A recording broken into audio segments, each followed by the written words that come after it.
Hey, I am 100 and in this video I will be telling you every single new feature, cosmetic, seed, mutation, and other more that have been added in the Bizzy update to Grow a Garden Roblox. But before that, I am 100, a new Roblox YouTuber. If you like my content, don't forget to subscribe right now. So to help me in my 1000 subscriber journey, just go down to the description and click subscribe. Anyways, before I waste any time, let's get back into the video. To start on the newest things added, let's talk about the new seeds in the game. The first seed pack they added in the game was the flower seed pack. The flower seed pack contains 6 different seeds of each different rarities. The first plant is the rose with a 40% chance to get. The next seed is the foxglove seed with a 25% chance. The lilac has a 20% drop rate and then followed by the pink lily with 10%. Now the two rarest seeds from this pack are the purple dahlia and the sunflower seed, which works similar to the moon blossom. However, as most of these seeds are multi-harvest, one of the key differences of the sunflower plant is that it only has one yield, meaning that it can only produce one thing at a time, although it has a high base price that is nearly double the candy blossom.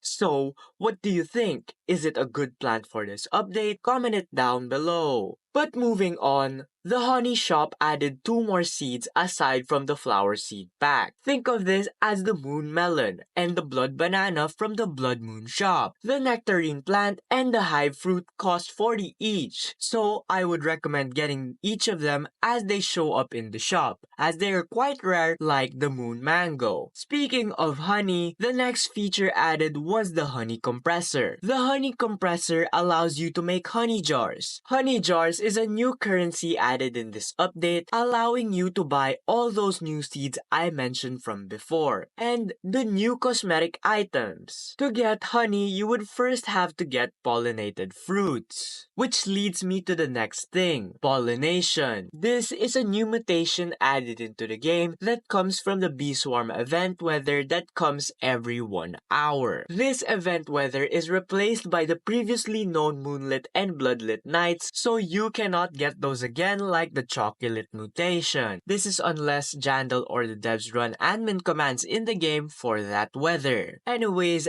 after collecting your pollinated plants in your garden, you would have to offer the fruits to Onet, which is an Easter egg, as Onet is the creator of Bee Swarm Simulator, which was a game I really enjoyed when I was a kid. You would have to submit a total of 10 kilograms maximum to the honey compressor next to the queen bee to start earning the new currency. Although we are not done yet, as there are still many things to cover like mutations, weather, and the supposed Easter egg that developers were talking about. So make sure you watch till the end to know everything about this update. Anyways, let's fully finish off the honey shop. To replace the previous cosmetics, they added a new crate called the bee crate. The bee crate has 6 different cosmetics inside. This first cosmetic being the honey pot with a 26% chance of getting, followed by the cosmetics with a 20% chance, which is the beehive and the honey barrel. Now to start off the 2 rare cosmetics, it would be the honey pillar and the bee podium with 16 and 11% accordingly. The rarest drop in the crate is the honey fountain that has a 5% chance of dropping. But not all of the cosmetics would come just from the crate, as they added a new feature of getting cosmetics through the shop itself. The devs added 3 bee specific cosmetics, being the bee chair, honey torch,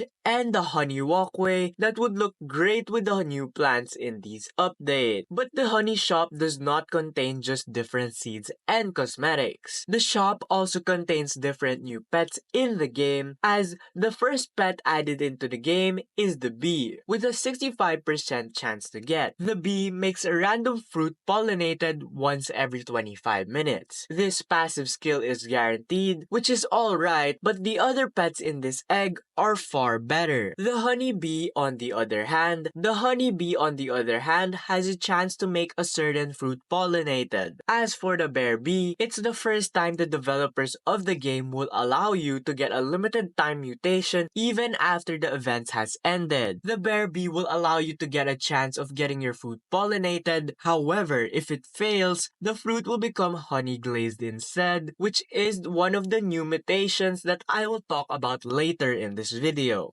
The petal bee has the same passive as the regular bee, but it applies every 15 seconds, and it has a 1.56% chance that a certain flower fruit would not be collected or taken off the plant. This is much better than a regular bee as it applies the mutation 10 times faster. But as for our last pet in this new egg, the queen bee has a 1% chance of getting. In my opinion, it's one of the worst divine pets we have ever gotten, as the queen bee applies pollination once every 25 minutes, which is even slower than both the regular bee and the petal bee. However, the queen bee allows you to reset a passive skill of a random pet once every 30 minutes. I would recommend only using a queen bee if you have 4 of them paired off with raccoons. This will allow you to steal 2 to 3 times faster from other players or your candy blossom alts. But that's enough of pets. Let's talk about the new mutations and weather events that Jandal and the devs have added into Grow a Garden. The first mutation he ever introduced in the update was Void Touch. This mutation is an admin weather event that summons a black hole in the center of the map. It usually runs for 1 minute only, making it hard to get in your garden. However, it makes it even harder as the chances of getting it is rarer than the disco. Although despite its rarity, I would say it's completely worth it as it has the highest multiplier in the game right now. The Void Touch mutation has a 135 times multiplier, which beats the previous 125 times multiplier set by the Disco mutation. The Void Touch emits a black hole glow, but it's really hard to see as some mutations prevent it from displaying its aura. The next mutation added in the game is the Honey Glazed mutation. The Honey Glazed mutation comes from honey splinkers in the shop or from the Brie Bear. This mutation gives a 5 times multiplier, which is slightly better than the Bloodlet plants. However, a secret event that has been leaked shows that there is more than one way to get your plants honey glazed. If you would look at the wiki, the Bee-Nado is a new admin weather event that has yet to come in the game. Now, there has been no new information on what it does, but my guess is that it either pollinates or applies honey glazed on your plants. Although, all we could do is wait for the developers to run the command and make it happen. The Bee-Nado summons a yellow tornado with different bee effects at the center of the map that would then scatter around to nearby plots and apply a mutation. So just wait for a few days and we might see this pop up in the game. Anyways, that's all for the new features in this new Bizzy Bees update. Do you guys think that the new update was good or bad? Comment it down below. And if you would like to watch more of my videos, click this video on your screen right now.